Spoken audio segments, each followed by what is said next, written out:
Хамгийн залуу бизнес эрхлэгч мөнх тулгын яриа онцгой сонирхол татж байлаа. Тэрээр Чикаго хотын төв дэх Юкихара зоогийн газараа хэрхэн байгуулснаа ярьсан юм. Тэр gün тэр үедээ би чинь бас Монголдо яагаад сургууль явах юм бэ?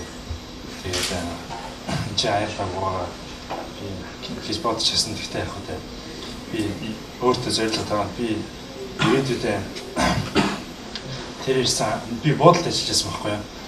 Би ирээдүйдээ буудалтай болно.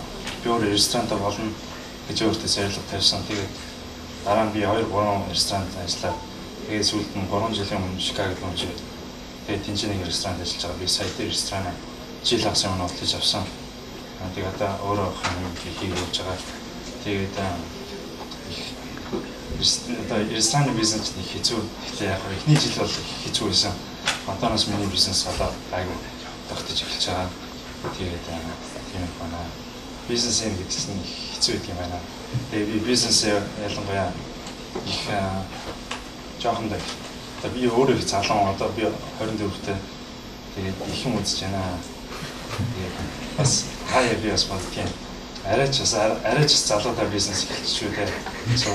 Сургуулаа хэсэгчээс эсвэл жоохон туршлага сууж бизнес хийдэг гэж те.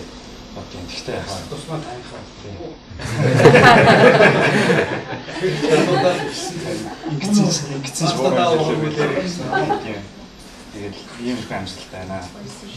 Ямар хоолны? Юкихара гэдэг нэг суши ресторан. Нэрийн хуудасаар. Хажуу нь жоохон Монгол хоол гэдэг байхгүй юу?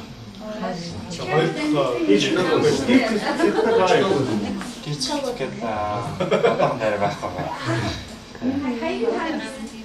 Чикагод байдгийн 29 сарын North Club гэдэг. Монгол хоолтой шүү дээ. Тийм Монгол хоолтой. Монгол хоолтой. Тэгээд ер нь миний ирээдүйн төлөвлөгөө бол дараа л очиж байгаа. Одоо ингээд гараа батаа хөвлөд юм хүмүүс харах. Энэ сайн мастер гэж ашиг. Би тэр явган тэр үед Чикаго хавцаад тэр такси мэрдэг монголчуудаа байгаа хөнгөлөлтөөр болоо гэдэг юм аа. Тэр такси мэрдэг хүмүүс мэдчихэж байгаа. Такси байдаг.